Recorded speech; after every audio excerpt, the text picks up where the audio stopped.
All right, good morning, everyone. I hope you had a nice night last night and are ready for the next few days. So the movie, okay. It's a pleasure to welcome you this morning. This conversation, Past the Peas, Food Objects and the Making of Community, stems out of a project that we started last year in Milwaukee with the idea of developing a curated roundtable discussion. And the impetus for this came from thinking about the way in which we bring in a keynote who kind of sets the tone for the conference, sets out a series of ideas that in some ways we believe kind of underscore the work and the thinking that's happening at that conference and perhaps looking ahead to the following year. But then so often we applaud and ask questions and send them back out in the world. And so the hope was to keep them for a night and to engage them in a conversation the next morning by thinking about some of the core of what we believe is going on in that keynote and in the work that that person's doing, and to invite an extraordinary and diverse group of makers and thinkers to join us in the conversation. Excuse me, which we have with us today. So joining us today, we have Vipu Srivalasa.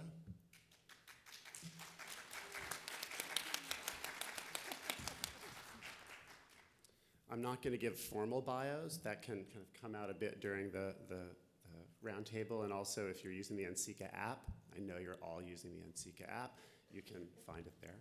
But Vipu is an artist and from Australia, Thailand via Australia. Aruna D'Souza.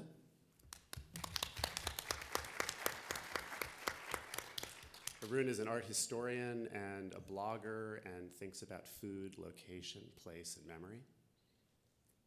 Julia Galloway.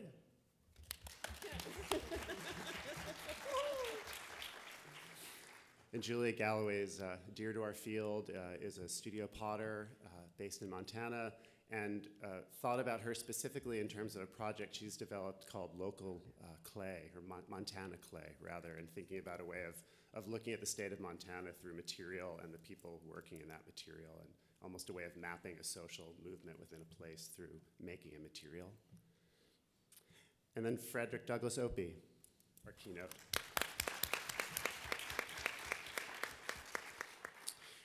And Fred's work on food, memory, community, and the way in which a certain social history can be told through food and food practices made him very central to thinking about a direction for this conference and a project coming up that I'm going to talk about, as well as this particular thematic direction for this roundtable.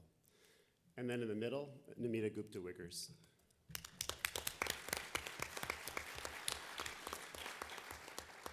And Namita is an independent curator and a very good friend of NCCA. And you know, one of the beauties of doing the work we do with NCCA and as a board is getting to interact with all these incredible people in the field. And Namita's, I think, done some extraordinary work in the field and in terms of way of thinking about a new way of contextualizing craft making and again, thinking about community. And so I'm Paul Sakaritis. I'm the president-elect of NCCA. And we want to point out a project that's being unveiled here in Providence called Across the Table, Across the Land. And this is a project that came out of listening sessions with the NCCA membership over the past few years, and a way of thinking about how to organize a project for our 50th anniversary that would somehow unite the entire country. And so we thought that was an overwhelming idea. And so we reached out to people to think about what's the way we do that.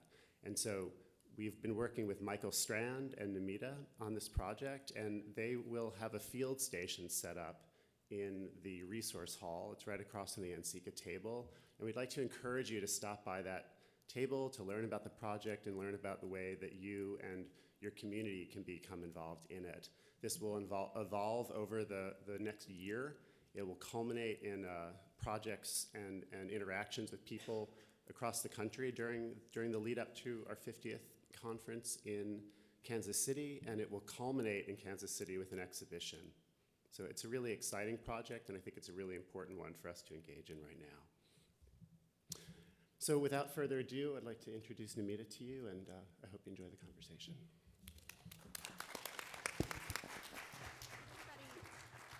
Can everyone hear me okay? Yeah? Great.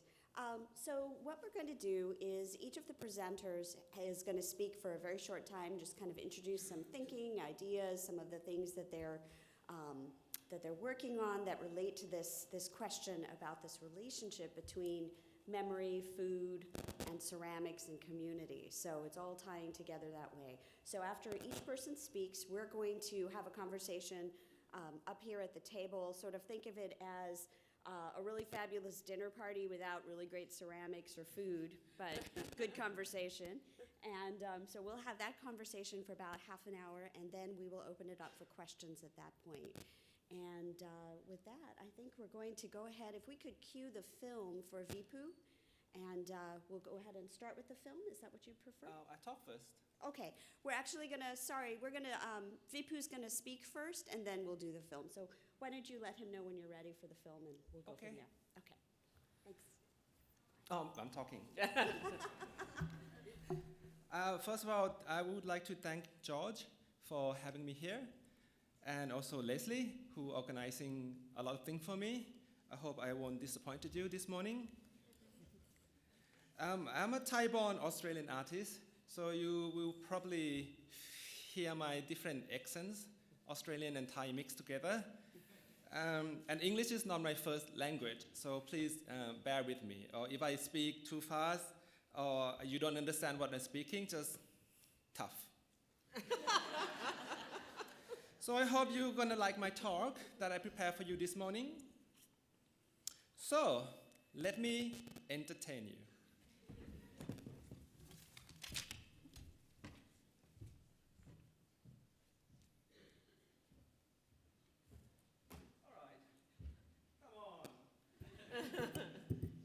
Thank you. Let's be friends, okay? Talk honestly with me. Maybe you just met me for the first time, but I'm sure we'll be good friends. Okay, girlfriends to girlfriends, boyfriends to boyfriends, gay friends to gay friends. Tell me, who got lucky last night? One person in the whole room. Fantastic. So most of you have something in common with me. Who partied all night long last night? The same person! Man!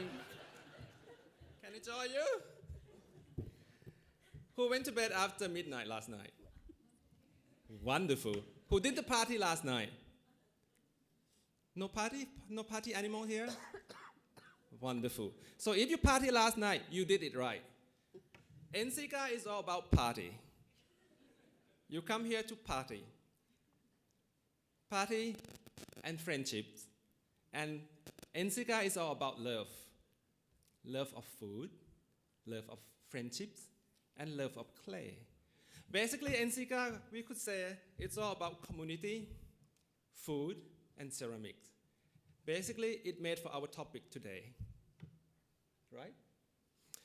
So since you all get up so early, even though you have like great sex last night, I have a treat for you, a little movie starring me. So please get your popcorn now and enjoy the movie. Can I have the movie, please? It's only like 3 minutes long. You will enjoy it.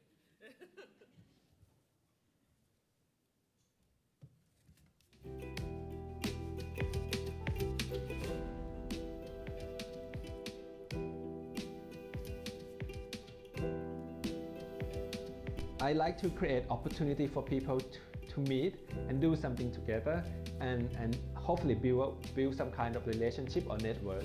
That's why I do a lot of community projects or create something like art camps or something like mentoring projects in Korea.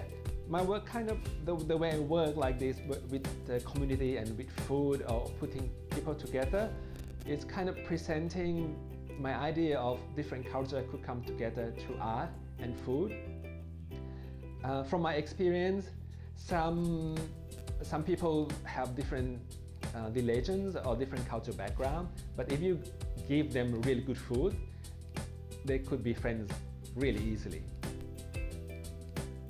A lot of other community projects generate from that idea of connecting with people and get people to experience my work in different way, not just looking at it, but actually be part of creative process, be part of making the work for me.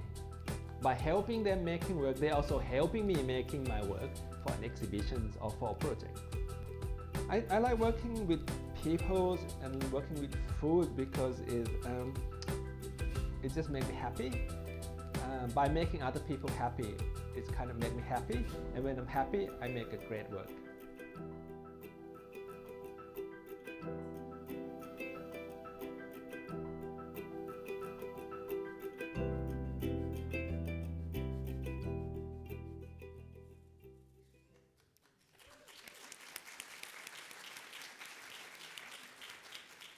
Thank you. Thank you so much. You're very welcome. So we are going to go ahead and move on to our next speaker, and that is Aruna. Hello. Thank you so much to everyone for such a welcome here. As Namita has been laughing at me the whole time because I have, basically this was my first contact with the world of ceramics, and I've been walking around saying, who knew there were so many ceramicists in the US? I've been quite thrilled and overwhelmed. But last weekend, I went to New York City to the Jewish Museum, and I was going there to see an exhibition by, centered around a painting by the feminist and queer painter Nicole Eisenman.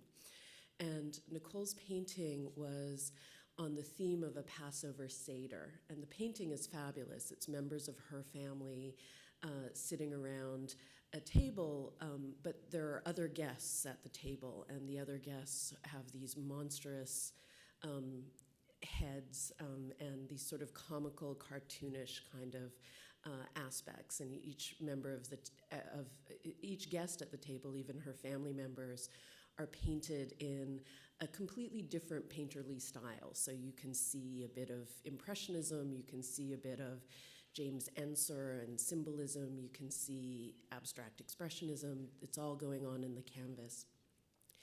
And this was an exhibition on the theme of Passover, and one of the things that the Jewish Museum did was it commissioned Nicole Eisenman, a painter, to make two platters for the platters that are put at the center of the Passover table that hold the symbols for, the symbolic foods that are eaten during the Passover meal. And one of them really struck me as quite wonderful because compared to the other platters they had on display, which dated from the late 17th century up until today, very beautiful and ornate with lots of kind of figures and narrative telling the story of the Passover, the Passover story, the escape of the Jews from slavery in Egypt. This particular platter was Pepto-Bismol pink, and it simply had lines dividing the platter into sections, and each section was marked off in really bad handwriting with the names of the different foods that would go in that part of the platter. So there were bitter herbs, there were not so bitter herbs, there was an egg with a big exclamation mark because apparently she's really excited about the egg, and there was cementy stuff to indicate the charoset, which is a kind of paste of dried fruits and nuts that's meant to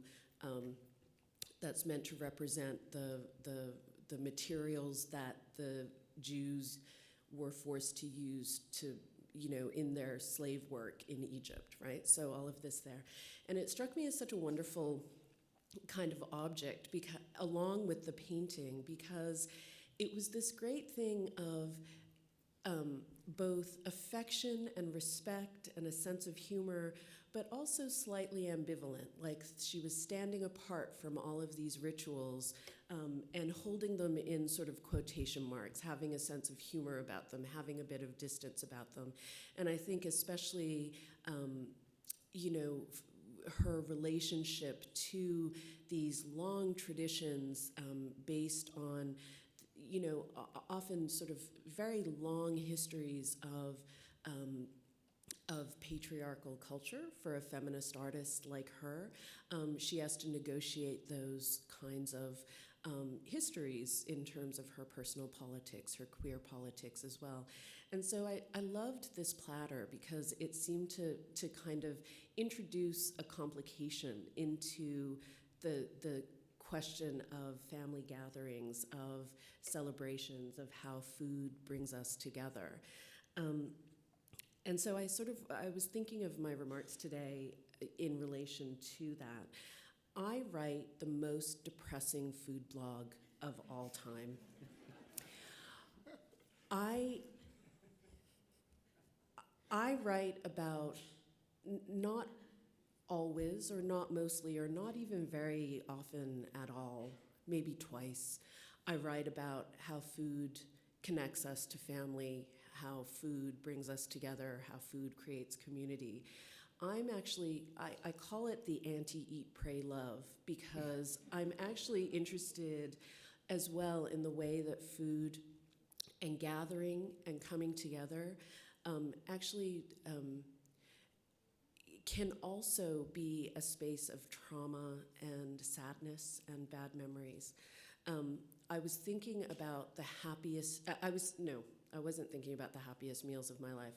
I was thinking about the most memorable meals of my life, and I realized that one of them was when I was 7 years old, and my mother had been rushed to the ICU because she had a blood clot in her lung.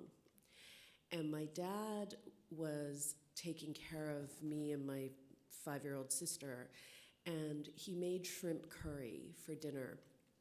My mom never let me have second helpings at dinner because she had been worried about my weight since I was 4 years old. That was the first time she took me to a Weight Watchers meeting. And this night, my dad let me have a second helping of shrimp curry, and in fact, even let me have a third helping.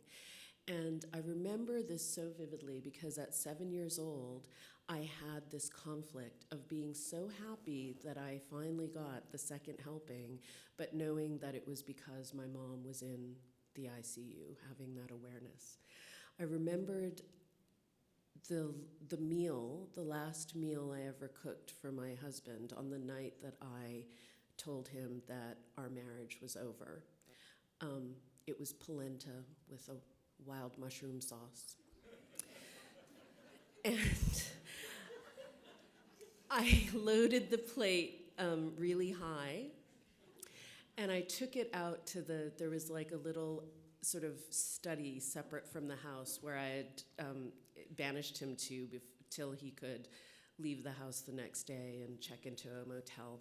And I took down this plate, this last thing I would ever do for him, with a big glass of wine. And in the morning when he left, I went back to get the plate, and he hadn't eaten any of the food, but he'd finished the wine. These are the meals that I remember. And you know, if I look back in anticipation of this, I was trying to remember, do I remember what I served it on? And probably, to be honest, I don't, which is my failure. But I do remember things like throwing dishes. I remember things like, it's a joke I have an 11-year-old daughter, and it's a joke in my family that I go through periods where I break every bowl in the house. And she knows, after living with a mother who's suffered chronic depression for a very long time, she knows that when bowls start slipping from my hand, that I am entering into a depressive phase. These are objects that witness our lives, and our lives are so complicated and textured. And so I guess, you know, the thought that I'd like to put out is the thought about how these things that you all are making, how they fit into all the parts of our lives and not necessarily just the kind of positive parts of our lives. So, thank you. Thank you so much. Julia, you're on. That's a lot to think about. It is. Sorry. Yeah, no. I'm like the downer on the panel. I tend to play that role. Just think of it as yin and yang, that's all. Yeah, That's why we sit I together. know, exactly. I see. Well, I'm pretty interested in this panel, in the relationship between food and culture and what we eat off of, and how the objects represent our culture and represent ourselves, and how we find ourselves, we find our own identity through what we eat and what we eat off of. You know, I have a wonderful set of dishes of my grandmother's, and she would get one dish every year, you know, during that time of when she would, and that's how she got the full set, is she slowly got one dish every year, and how that's just such a different way of getting a dish set than we do that now. But anyways, I wanted to talk a little bit about how, for me, meals are the times that people come together, for better or for worse. But it's over the kitchen table that many of our big decisions get made, and that those objects seem to hold or embody this importance of that place, and that dishes come to have such meaning because they become part of our story. And even when a dish breaks, then that becomes part of the story too. You know, I often hear from people when a dish of mine they have breaks. It's kind of wonderful when you hear that, because then you know it actually was important to them. But I live in the great state of Montana, and have recently finished a dinnerware set all based on clouds, and had people over for dinner who were native Montanans, and you know, they thought like, oh, look at this, a cloud. And then as time went on, over dinner went on, they started to talk about more being from Montana and eating off of this big sky state. And I love that idea that they were eating off the dishes of which represented where they lived, and sort of the closed circle of that. But I guess in thinking about this panel today, I was thinking about a few different things. And one was this act of making special, that making the pots and then eating off the pots that you make of or that your friends have made is really an act of making special, and how the importance of sort of regionalism, you know, or the localness of pottery now has become more special. It used to be you would get something imported. If you wanted something really good, you'd get imported wine or imported olive oil, you know, and now that's sort of turned. Where if you want something special, you would get it made locally, you know, and what a wonderful sort of shift that is, to keep that energy and that creativity and that economy at home. So I was thinking a lot about that sort of act of making special, and also very much about how the objects we have represent who we are and how we move through our day. So those were the things I was thinking about getting ready for this panel, and sort of my relationship as being a maker and a user. So I make the pots and then I use them, and sort of how that's sort of interesting. You know, in some ways when I'm using my dinnerware set, mostly I just think about what could be better there. And then sometimes there's a quiet moment of like, well, so here we are. And that works out pretty well. So that's what I was thinking about this morning. Thanks.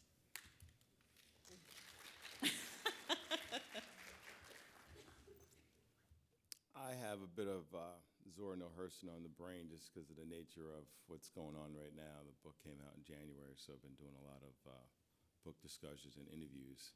So I want to talk about that in the context of my comments. And what's interesting about Hurston is that between the 1920s and 1940s, she did most of her field work as an anthropologist among sawmill, turpentine, and agricultural workers. And she spent quite a bit of time actually embedded, quote unquote, with them. And their life was a very interesting paradox between work and leisure, and the relationship between those two. And one of the things that is connective tissue between my first book, Hog and Hominy, and this book on Zora Neale Hurston is the concept of soul, which I define as surviving difficulties with dignity. And one of the things that you see with these workers is their life is very tough. The existence that they have as these workers is a very marginalized scenario in which they are working in rural parts of Florida and other parts of the South. And the people who run these camps and operate these camps run them almost like prisons. So how do they survive with dignity within these very precarious situations? One of the things that Hurston shows is the importance of music, food, and alcohol in their lives. Music you see in the work songs that they create as they do their work. And those work songs certainly bring us back to the experience of slave songs that were sung in the fields as people worked as a way of surviving. But you also see that this is a continuation of African survival, because Africans did the same thing in West and Central Africa. As they worked in fields, they would have songs that would often tell of their community's history and of ancestors, etc. You see people bring these same practices to the U.S. South and other parts of the Americas, but in this case, the state of Florida, Georgia, and some of the other places where she did work, including Louisiana. And so she records these songs, and by the way, they're available online for you to download and listen to via the Library of Congress. And also Florida History, the state of Florida National Archives also has these same work songs with Hurston actually singing them, so they're very interesting. The other part I mentioned is food. So when they have their day off, which during this time period is usually Sunday is their only day off, or if there's a holiday, they have a day off. Most of these workers created juke joints in and around where they worked. And these were institutions that featured music, food, and alcohol. Now, where does ceramics come into this whole discussion? Probably most interesting to me, and I hope to you, is the role of large ceramic jugs. And those jugs played a multitude of roles for these workers. They were used to hold molasses. They were used to make music. One of my favorite groups is the Carolina Chocolate Drops. You can see their music on YouTube. And they do use these empty large clay jugs as part of their percussion music, percussion instruments. So you see the jugs and molasses, you see it in making music, but you also see it in passing moonshine. And moonshine made from things as wacky as grapefruit to corn to all kinds of different things. But these are key aspects of the juke joint culture. They're key aspects of the leisure, and the leisure that is essential for them to survive. In many ways, what they do is an attempt to, almost like Mardi Gras, to let out the steam. And it allows them to create a sense of community and to survive the next 6 days of work within the particular industries where they're working. So those are the things that I'm thinking about. I'm particularly interested in studying food traditions of common people who often do not get a voice. And if it wasn't for people like Zora Neale Hurston, who would come in and often have to coach people into sharing their stories, because many times they don't think their stories are very important. And that's one of the things that I have found. I've probably spent more time doing oral histories since graduate school than anything else. And having, quote unquote, common or ordinary people share their voice, because they often don't think they have anything to share. And you have to speak to them, you have to talk to them, and you have to let them know just how important their tradition, their story actually is.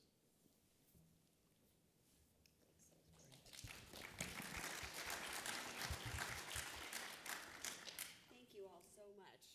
So I think what I'd like to do is just go through a couple of the key points that I hear in the things that you all are saying, and use that as sort of the beginning. Oh, sorry, is that better? Okay, sorry.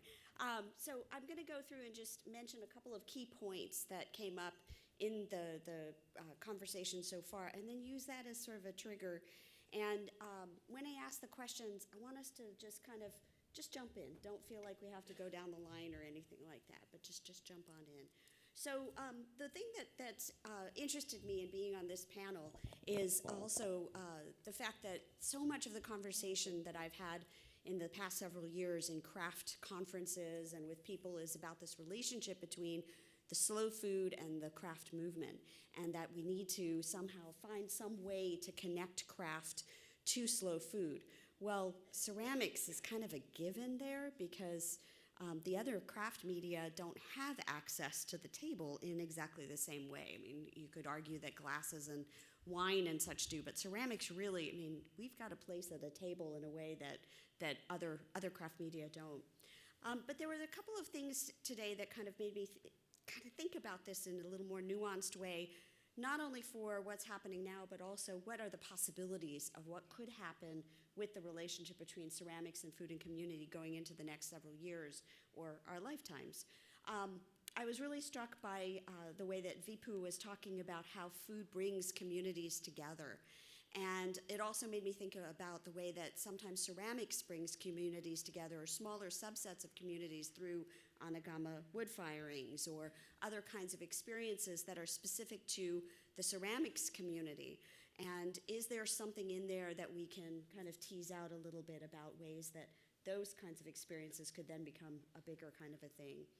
I'm also thinking about Aruna saying that who knew there were so many people making clay and or working with clay, and Aruna said, I think everyone here who in the country who works with ceramics is here. And Julia and I said, no, actually, this is just a small fraction. Which that invisibility is really, really a problem, and is something that we have an opportunity to get that community more visible. Both of us are trained as art historians, and when we were going through school, I can tell you right now, there wasn't a single professor at the University of Chicago in the 90s who knew anything about NCCA. They didn't know anything about craft and ceramics or any of that. They might have been able to tell you about a ceramic sculptor, but that's maybe they would have. So there's an opportunity there to really make our community more visible. So the third thing that I observed was Aruna talking about history and traditions, and the way that ceramics plays a part in traditions, and the way that you all as contemporary ceramists have a way of turning those traditions on their head, in a sense, and bringing in new traditions. But it also made me think about the traditions that are maybe not represented in this room.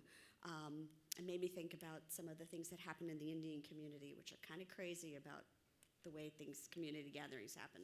We'll get back to that.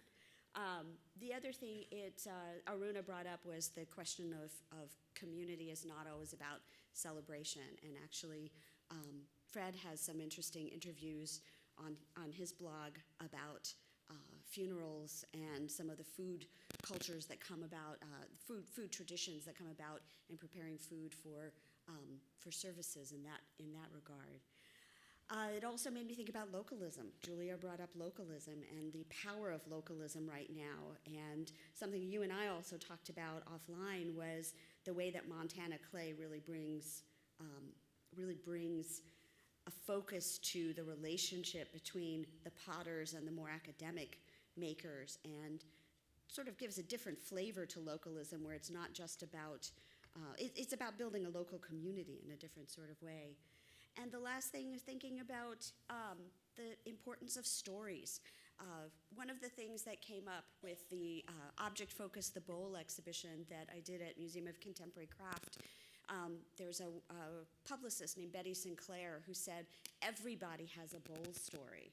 And if you think about it, every one of us in here, if you stop for just a second, probably in this room it takes a millisecond, but out there in the general community, you give them a minute and they will come up with a story about, oh yeah, you know, this about the bowl. It only took a millisecond for me. It took a millisecond? Yeah. Great.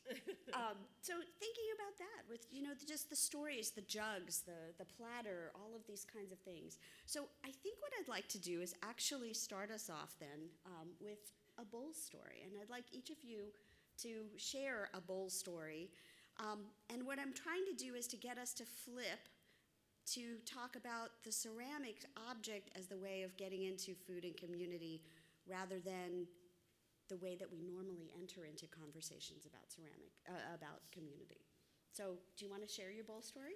I'm sort of nervous to share my bowl story because I'm feeling like I'm typecasting myself already.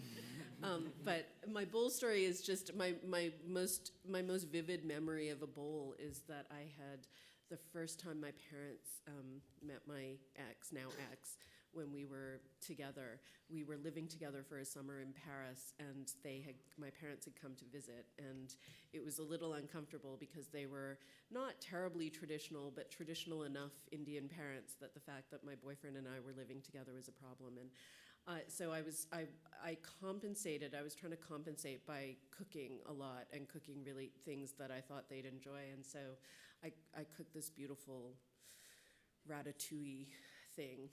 And I was so nervous bringing it out to the table in this beautiful bowl in this rented house.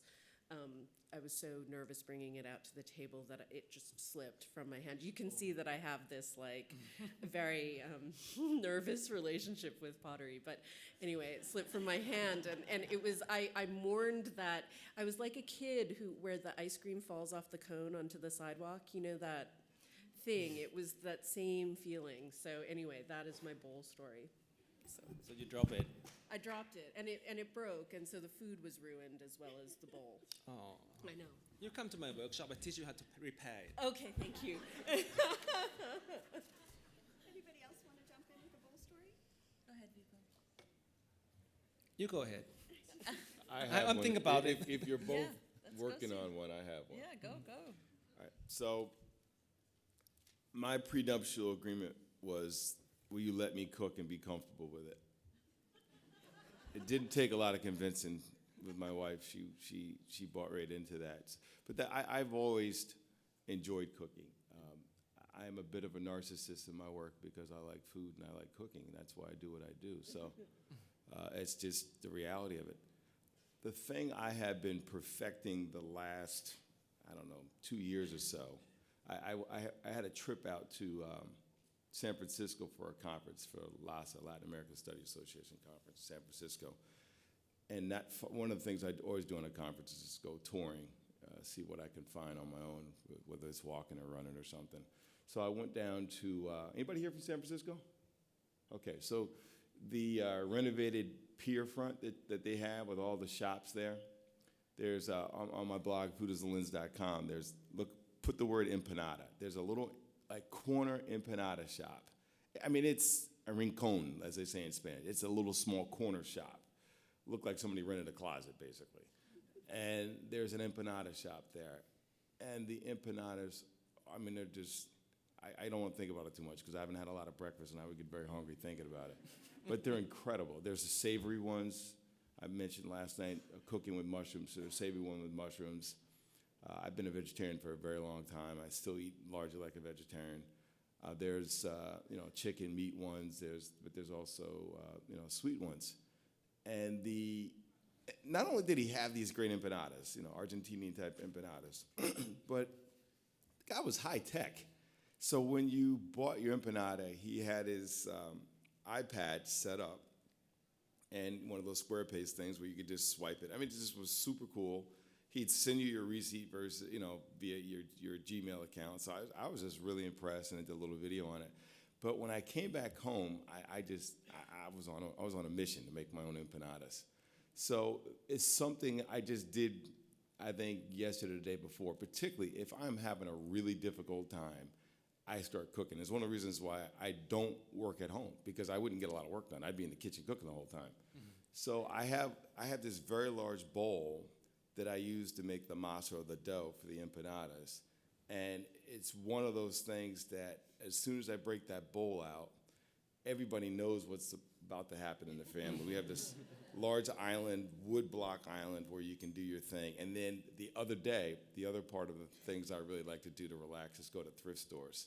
So I went to a thrift store the other day in Needham and came across, I mean, I was about to just like, wow, it was a rolling pin. It was a ceramic rolling pin. The thing was heavy. It was it felt like 10 pounds. But it mean that you could roll out the dough without wearing yourself out, because a ceramic rolling pin would wear out the dough. So I took that, broke it out, and when you asked about the bowl story, the first thing that came to my mind was making these empanadas by hand, make them with sweet potato empanadas with coconut or apple empanadas, or then I got it down now where I can do a fish empanada with fish and vegetables. So that's when I think of a bowl, that's the first thing that comes to my mind, making empanadas. I was in Japan a long time ago, and I was visiting someone, and they had this exquisitely beautiful bowl on the table. It was hand thrown, and the weight was perfect balance, and the decoration just moved around that form so beautifully, and the foot was so fresh, and oh God, I just thought it was so gorgeous, and I was trying to figure out if I could get this bowl from them a little bit, and I kind of was weird, they were trying to give me something else, and I wanted the bowl, and anyway, so eventually they did actually give me the bowl, which was so great. We did a little trade, and I was so excited about this. The balance, how this bowl felt was just so pleasing. And I was biking back to my host family. It's a very rough road, and I had to hold the bowl in my mouth because I had to keep both of my hands on the handlebars, and so it was sort of like that a little bit, and I was trying not to, and I just loved this bowl, and I was biking along, and it was rough, and I got home, and my host family, they see me coming up, they're like, what's this crazy girl doing? And I got home, and I put it down, and I said in my very broken Japanese, most beautiful bowl in the world, and they opened their cabinet, they had like 20 of them. And I thought, man, this country's awesome.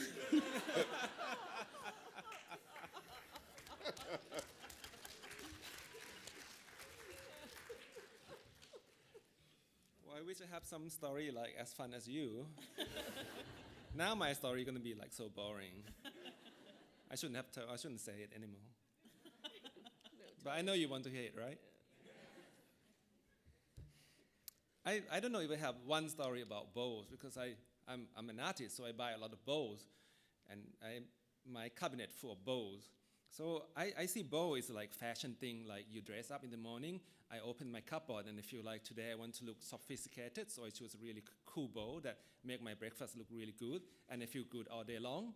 Sometimes I want to be sexy, so I just pick bowls that maybe lots of carving, so kind of like see-through bowl, and that make me feel sexy for all day long. Does that make sense to you? Surely you do the same thing. No?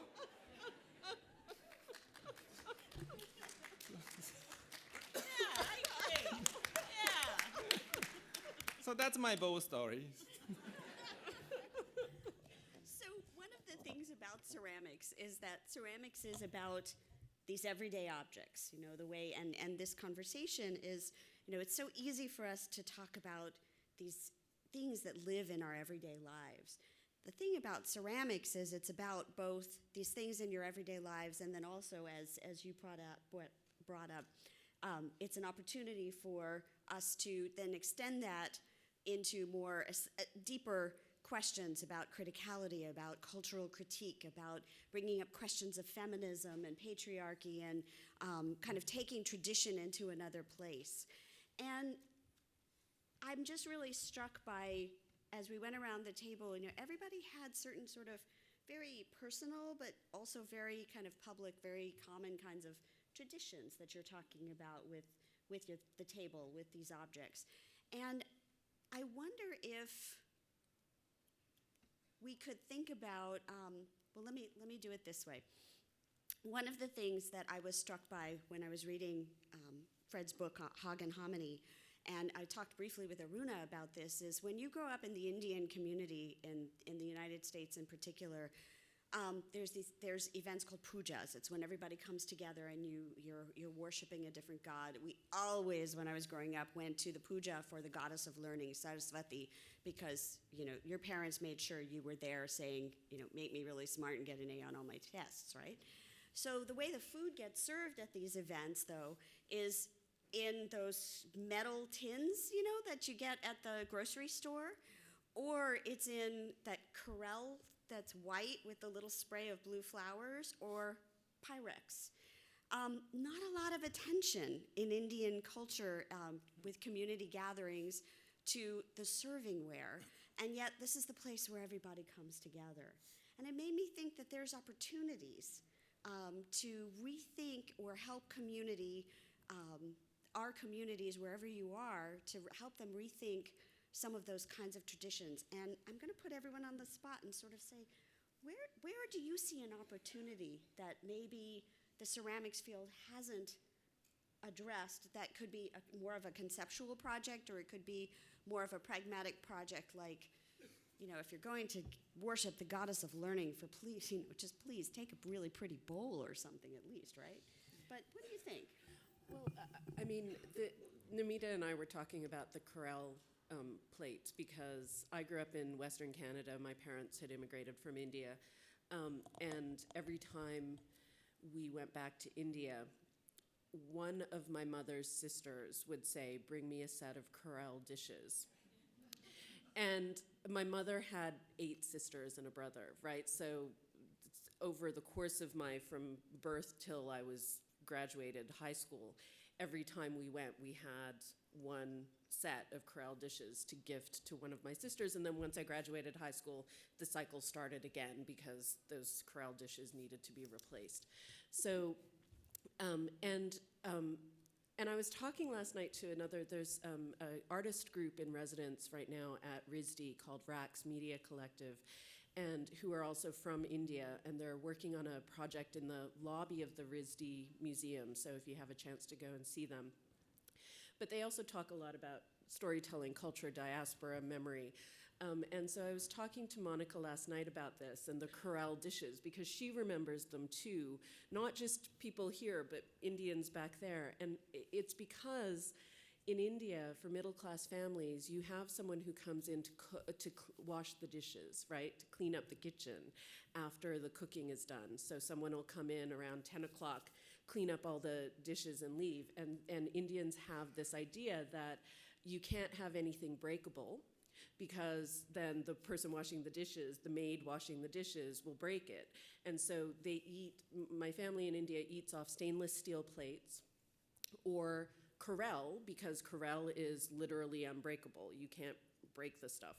And I was, you know, and in more rustic areas, they eat off banana leaves, right? So, I mean, the idea, one of the things that's so striking to me is the idea of ceramics in certain cultures is completely a space for complete reimagining outside of tradition, right? Which is also maybe an opportunity to reimagine things. Anyway.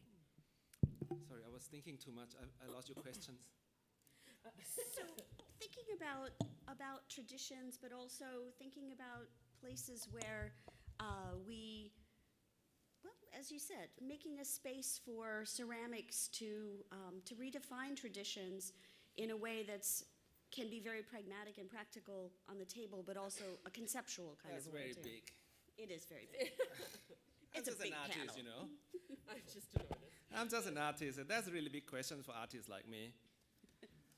Anyway, I have a project that I want to do. I don't know if this answers your questions or not. There is lots of problem in Australia about migrations, like boat people, the refugees. I would love to do some project with them. Maybe like bring ceramics to the camp.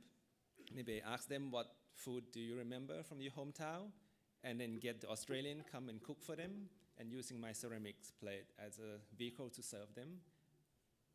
That could be a good fun project. Yes. And they bring ceramic out. Is that answer your questions? Absolutely. Fantastic. That's exactly the kind of space I'm thinking about, and that's something that we have in the States. I mean, I'm thinking about Minneapolis and the Hmong community and the Somali communities there are just come to my mind as, for example, as the kind of opportunity locally that, you know, to tie in this question of localism, that it's not just talking to ourselves as ceramic people, as people in ceramics or people who are sensitive to these objects, but also breaking it out to communities that It is, and with becomes ceramic, something it's really else. special because you can touch it.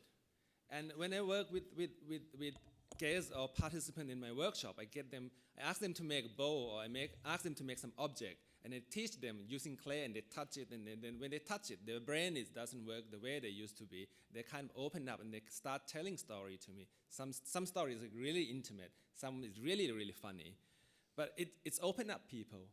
So clay has a special ability that other material doesn't have, and combined with food, our recipes will succeed. You know, I have an interesting two things. What you just said, Vipo, makes me think of one.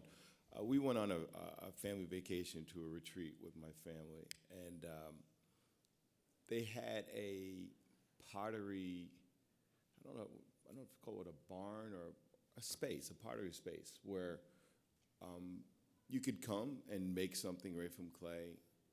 You could paint it, and then they would put it in the kiln at the end of the week before you left the retreat. And I've seen the ability of working with clay just calm my daughter. I mean, just, she's 9 years old and sometimes can get very anxious about things. So to see her work with clay, it's the most therapeutic thing you can do with my daughter, and you get her involved with arts and crafts. And the pride she takes when she brings something home that she made from clay and had an opportunity to paint it and bring it home. It's been amazing, and it made me think about what you were saying when you work with people, the things that come out. It's soothing for her, absolutely soothing. And I think that's important for parents. You know, we often want to bring kids and, you know, to a counselor or get some pills or whatever it is, but there are some other ways or multiple ways that we can minister to our children other than just medicating them, is what I'm saying. That's first thing that comes to my mind. Second thing, as it relates to how could this community become more involved, I was talking with Paul last night at dinner that I really would encourage the marketing arm of the organization to reach out to shows, radio or TV shows that deal with food, and offer yourselves as a new way of thinking about plating and what I would call food aesthetics. And what I would suggest is, and it comes really from cooking for my 9 and 12-year-old, and I can tell you, if children don't like something, they're not diplomatic about it. They will just tell you right away, either verbally or non-verbally, I'm not eating this. One of the ways that I get my children to engage in foods that or dishes that they might not necessarily do on their own is plating. I've learned the importance from listening to shows about how to serve food to them. First of all, that people make the mistake of overwhelming the plate. So you think about a great ceramic plate or platter. You have to look at it as a canvas, and I don't think enough people do that. Really good chefs understand that.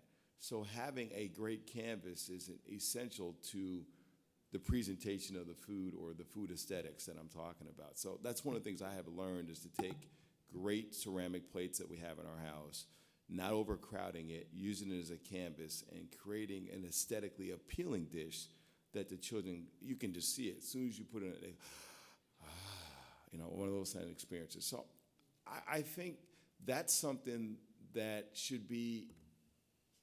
needs to be taught really to the food world, about what you all bring to the table as a canvas to work on. I mean, because they're tremendous things, but we often just put so much on our plate that you can't see the canvas.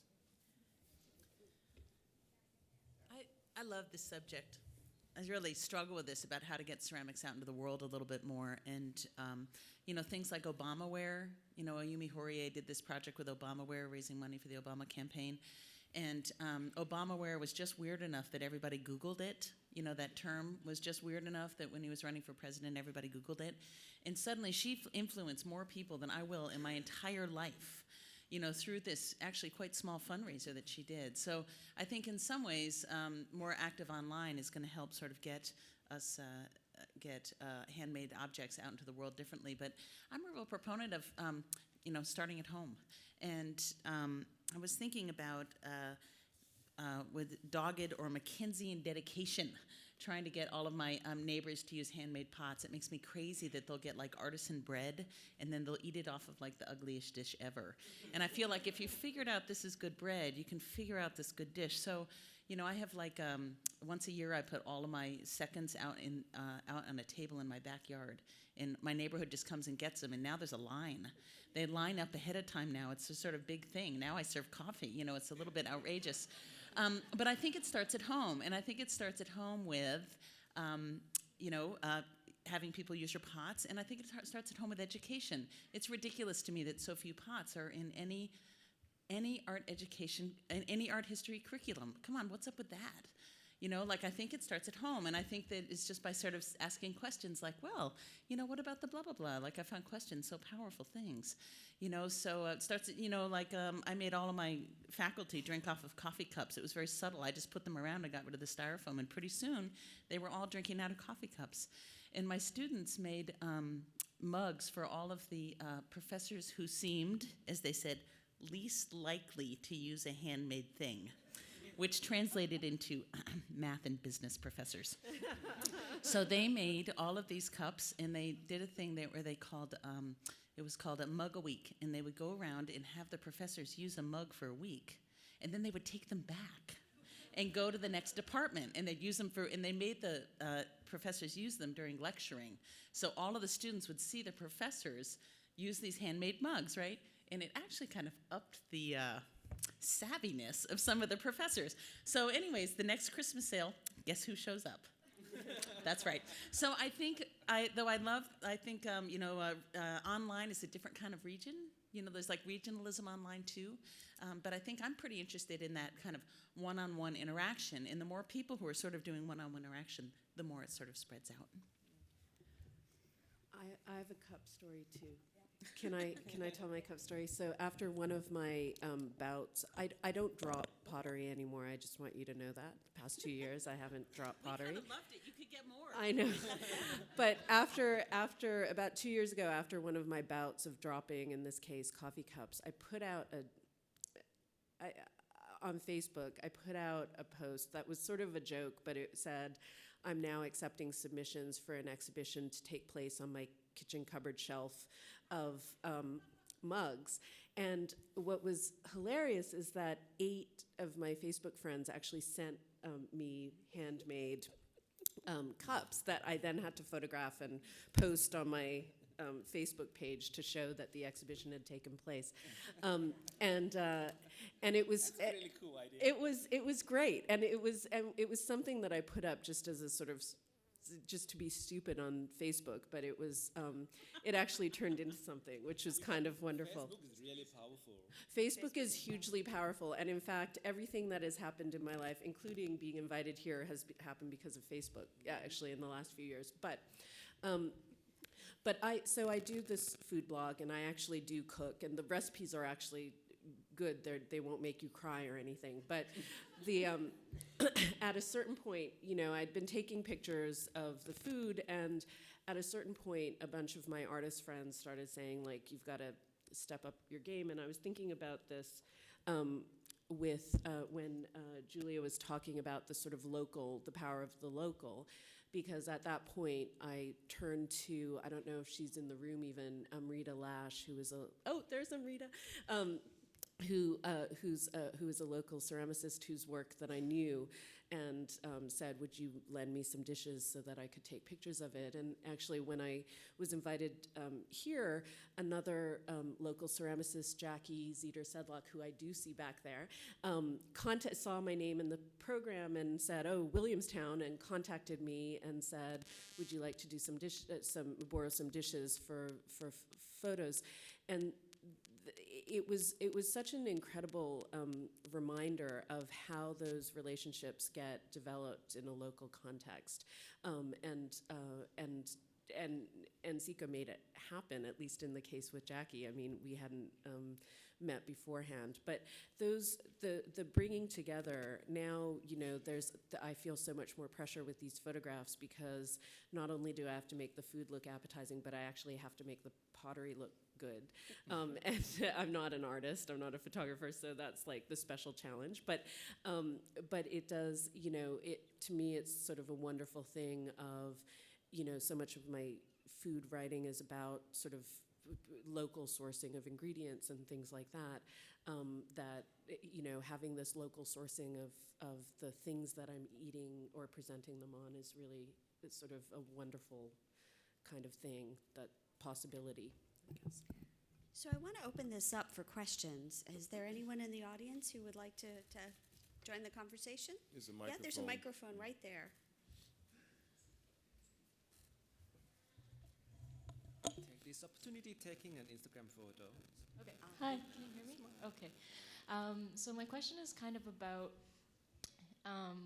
talking about why ceramics. I'm an undergraduate student, and that kind of discussion comes up a lot, like why we feel like ceramics is really important, or why handmade ceramics are really important. And I feel like, you know, somewhere out there in the world, the, you know, National Convention of Corel people are like, but I guess my question is, like, have you guys ever considered rather than like, I feel like sometimes it's a bit exclusionary when we come into this community and say like, local ceramics is the best and handmade ceramics is the best. Like, but have you ever thought about doing a project that maybe encompasses more forms of craft work, or just celebrating the existing like contemporary traditions that we have with maybe more mass-produced objects or designed objects? You know what I would love for you to do? I have a feeling you have something in mind. Is that fair, or something that you've been thinking about? And maybe you could share more? No, but I was just thinking of like when you were talking about the steel plates and stuff like that. Like, you know, that type of dinnerware also has a long, beautiful history of craft tradition too, and it would be really nice to see kind of like a marriage of those types of forms of artwork as well. Yeah. So something that's not just, you know, clay, but clay as a part of a broader spectrum of Yeah. material for objects and culture and so forth. Yeah. Anybody want to respond? I just have rather than take on the whole field of crafts, I really embrace industrial ceramics. I think, like, thank God. You know, it's because of the strong industrial ceramics that I get to make what I make, which is a little bit more specialized. So I feel like industry or industrial pots is my biggest ally, because it gives me freedom and space to move. Yeah. So that's my thought about that. I think this ceramic is in my blood. I just couldn't get rid of it. I tried to be a painter, but I ended up painting on my ceramics. So I'm not really sure. But the project I do, I don't think it's just ceramics. Like I'm hosting dinner. Yeah. It's not just I'm making ceramics, but I also have to do some cooking. I have to do the performing, like try to get people involved with me, try to get them get used to each other so they can start talking and sharing story. And also I have to do like event management, like control all my staff, make sure they're doing proper jobs. And also advertising the project. So it's a lot of things happening in one project. It's not just ceramics. But ceramic is the main thing because it's in my blood. I love it. I'm passionate about clay. I don't see why I should bring other, or highlight other materials. Okay. Does that make sense? Yeah. I'm sorry, I don't know. But this is how I feel anyway. So one of the things about across the table, across the land, and forgive me, Paul, I don't know if we're in the resource center. Are we across from the cup sale? We're outside the store. Okay. So we're just up the stairs, and you'll see a banner. And I hope you all will come by. Michael is at the table now, and we're going to be alternating. But the thing about the Across the Table project is we're really trying to open up the conversation for this kind of exploration. So it's the perfect opportunity for you as an NCECA participant to think through a project that's of interest to you and to ask those kinds of questions, come up with a project and participate in it. So I hope you'll take a look at, come by and visit us. We have some field guides for everybody, or you can visit the website at NCECAacrossthetable.com. There's an app you can download, and that kind of ties into and gives you a space for that kind of question. Yeah, can I add a little thing too? Like I have some projects that I do that it's involve ceramic as the main thing, but I also include other things like smelling. So I try to work with people who make perfume that incorporate into my work, or people like monk who doing meditation. So I want to create ceramic that link to meditations. I don't know, maybe walkway with the ceramic, and then when you walk on my ceramic, you also meditate at the same time. So all about 5 senses, but each sense I collaborate with other professions, but everything still come back to me as a ceramic project. So instead of like teaching everything about ceramic, but try to incorporate other things into your work, I found ceramic is a skill that it takes a long time to be master, and suddenly when you become good at it, you just like, okay, let it go, and then start something else. So I think let's move on to the next question. Thank you. Hi, I was really struck by sort of a theme of broken ceramics. I think I live in a fear of losing my ceramics, and I think, Aruna, your family, you mentioned they use metallic or stainless steel plates. I think partly for like a financial practicality, right? One can't often afford buying a new plate or bowl every week. But there's this fear of like impermanence too. But then Julia, I was sort of surprised. I think you mentioned, correct me if I'm wrong, you like hearing about when people tell their stories of losing something because you know it's valued then. So I don't really have a great question, but if you want to maybe reflect on maybe the value of losing a piece of ceramics, or having it then be more memorable. I think some of the stories, your platter stories, your bowl stories, are more memorable because that bowl was lost at that time. Thanks. So I'm enough of a Freudian to think that I never drop a bowl for no reason. There's always, somewhere, so every time I drop a bowl, I sit down and I say, okay, what's bothering me?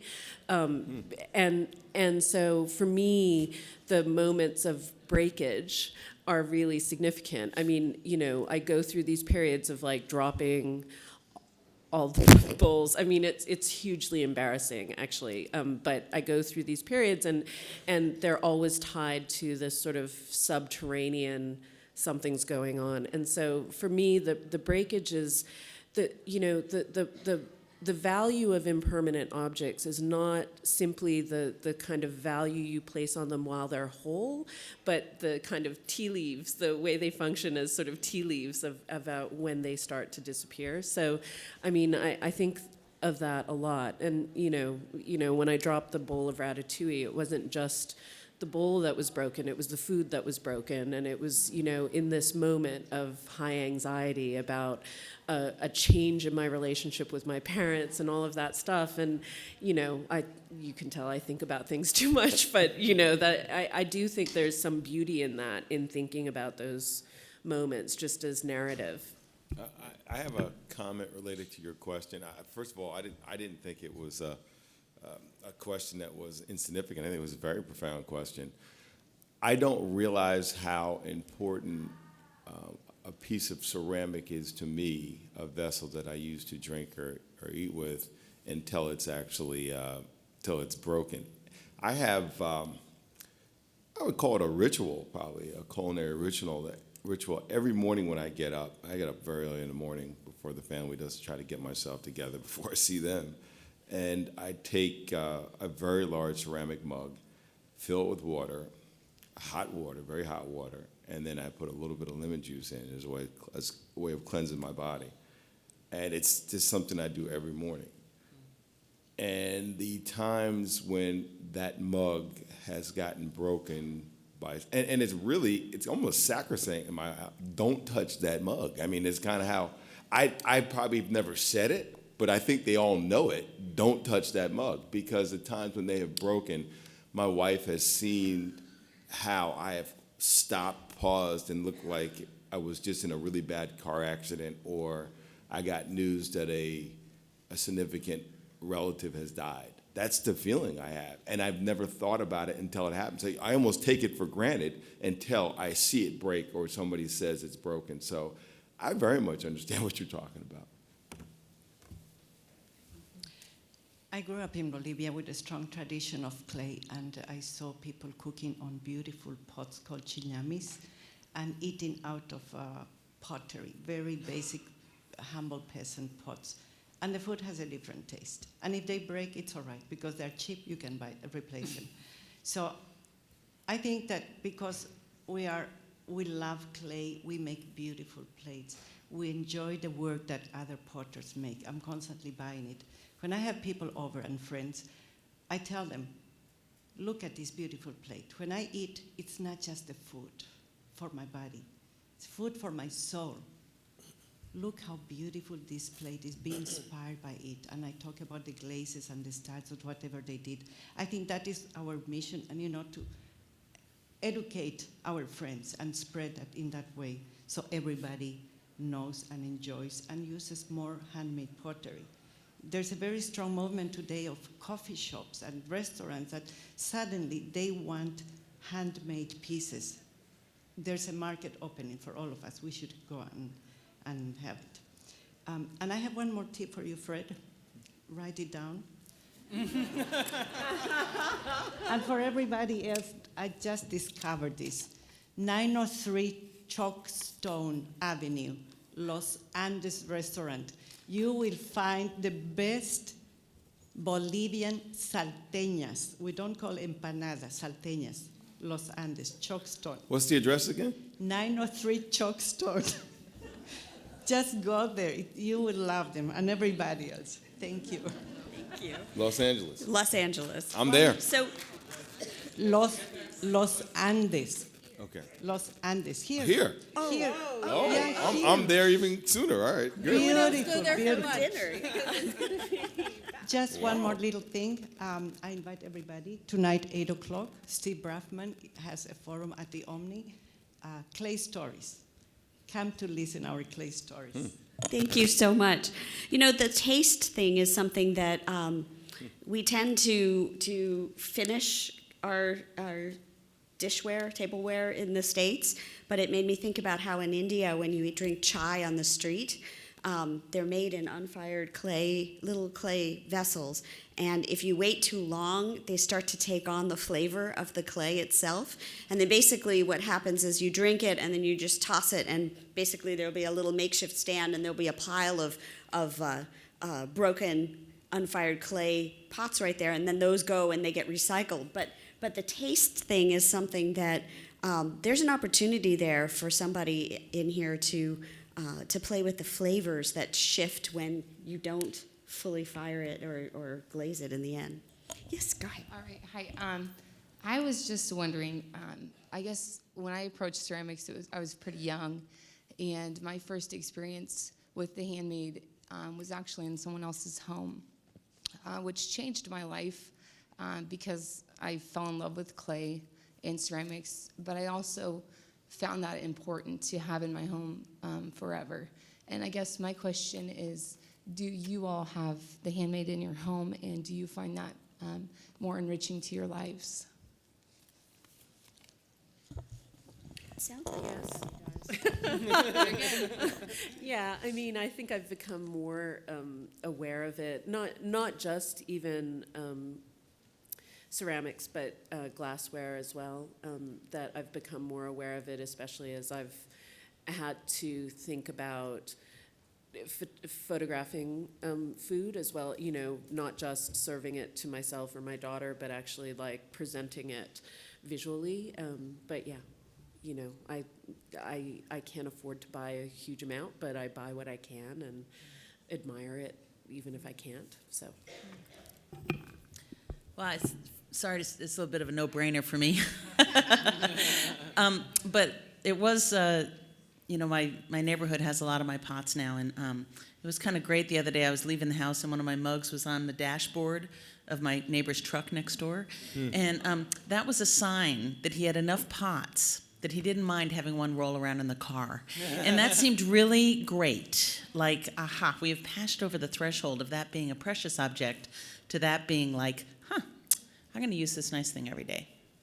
So if I could just jump in for a super quick second on this question. One of the things that we did in the Object Focus the Bowl show was 2 projects where objects circulated. One was Michael Strand's Bowls Around Town, that it was a bowl with a recipe book, and it circulated to specific places, but then also through the public library. And I just want to say that those objects were cared for by everybody who borrowed them. And then we also, Ayumi Horie did a project called Circulate for us, where people could come to the museum, they could handle bowls, and then they could take a bowl by the same person and take it home and use it, photographed it, then it's up on our Tumblr blog.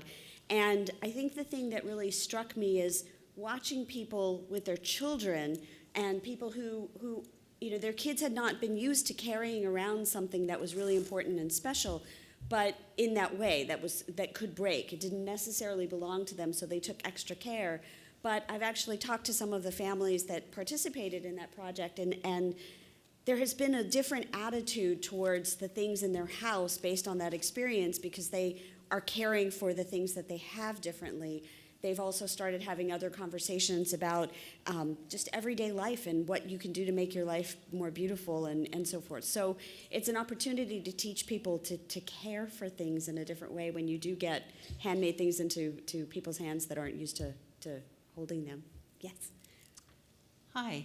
I wanted to ask you guys to comment or think a little bit about artistic ego and possible tension in this conversation between what we want as makers and as a field, which might be recognition and validation and praise and, you know, a celebration of our individual gifts and our individual, you know, what we make and what we bring to this, and the impulse to kind of spread it out, which might mean, in the case of plating, for instance, I've talked to a lot of food people who actually are a little annoyed when potters with their pots get in there and want, you know, they want the pots to show.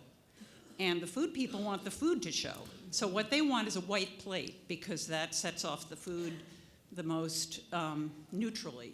And so, you know, that's an example of what I see as maybe a little bit of a tension in this project going forward between us as artists and our sort of getting a sense of our field and ourselves as artists, which means that we have an individual voice, and that sort of traditional, very almost anonymous or not highlighted role that pottery has played. Just wondering what you think about that. I think art is all about ego. Don't you think? That's why we sign our work. I'm a full-time artist, and I make a living from my art, and I think I lost the point. But I make my living from selling my art. So when I work with someone else, I got to make sure that we have a understanding between the two of us, that we working together, not trying to outdone the others.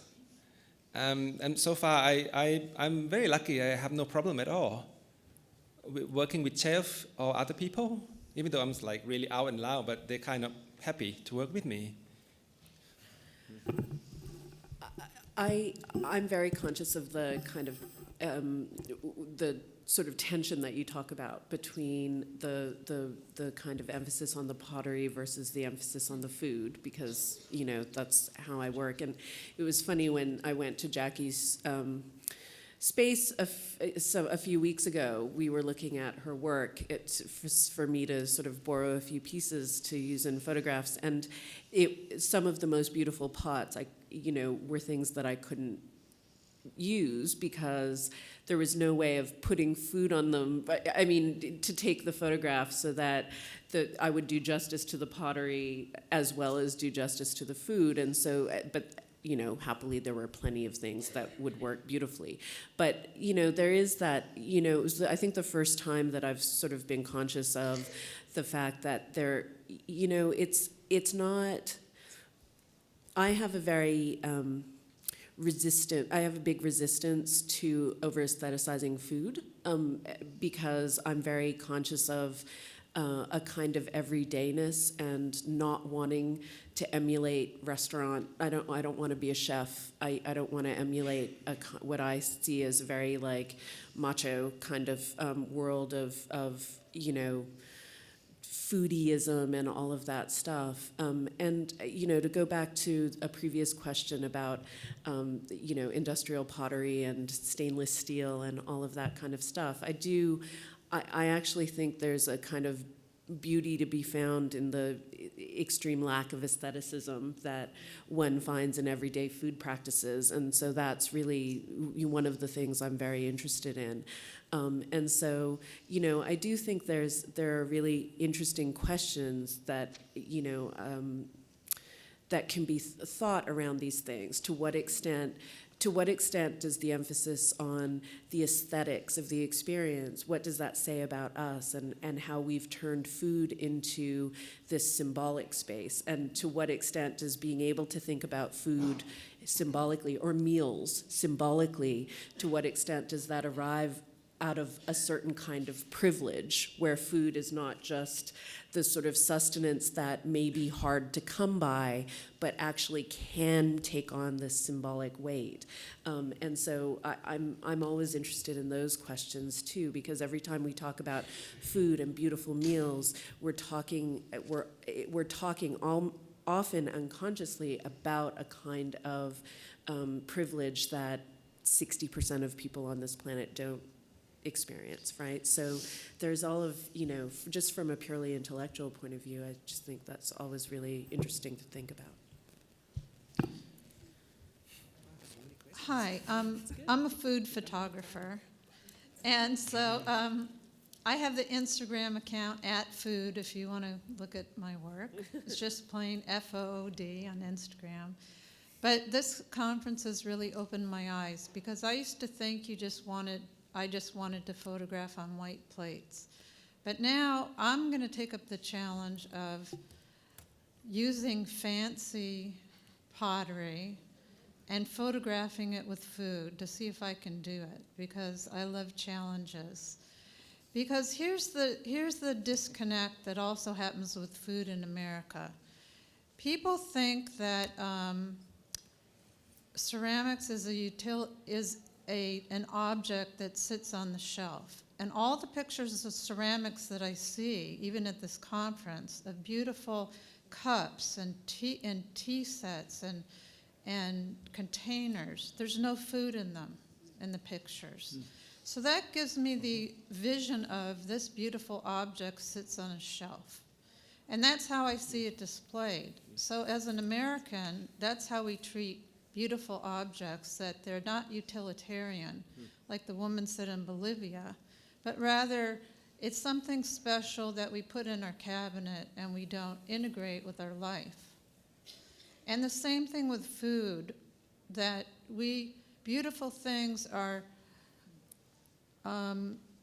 they're out there, it's a disconnect. They're not part of our lives, like beautiful home, local tomatoes with all kinds of, knots, and how a tomato on your vine doesn't look like the one in the grocery store that's perfect, and in fact they throw away tomatoes that are imperfect. That imperfect food is not to be eaten or bought, and it's not beautiful. So there's this thing in America we have between utilitarian versus an object of beauty. So I would like to, if anybody wants to work with me, take photos from my Instagram feed of beautiful ceramics with food, and I'd like to take up the challenge of photographing the two together, and that's what's opened my eyes here, of why do I need just a plain plate? I want to break the tradition and see what it'd be like to photograph the two together, because both are beautiful, food and these objects, and show people how to use these beautiful ceramic objects with food. And then maybe, when people see how to use something, So they'll get the idea of it's being more utilitarian, not like an art object out there. Could I get your name? Oh, Do you mind it's sharing? Sarah. Sarah. Sarah Phillips. But my Instagram feed is just food, Excellent. @food, FOOD, Excellent. and all my information's on there. Wonderful. Thank you so much, right. Sarah. One of the things, speaking about the relationship between functionality and more conceptual projects, you're mentioning about the imperfect foods that come from the garden makes me wonder what the right kind of dishes to show and celebrate that imperfection that's part of everyday gardens versus the perfect food that's in, Dean and DeLuca. It just makes me wonder about that. Paul, are we out of time, or do we have time for one more? We are at 10:30. At 10:30? Last one. We're just about over time, but if you can make this really articulate and brief. Absolutely, yes. I'm Chris Taylor, I run the Clay Studio. I wanted to take up, in Philadelphia, I wanted to take up the challenge and ask the room actually to take up a challenge on creating new opportunities to bring clay and functionality of clay into everyone's lives. We recently received a 3-year grant to do just that. We've been successful with pairing food and pairing whiskey with flights and handmade objects. So you can find us in the resource room and online. So we'll be doing this for 3 years, and we need the creativity of this room, and hopefully the generated thought process that's happened today will be good for that. So please help us out.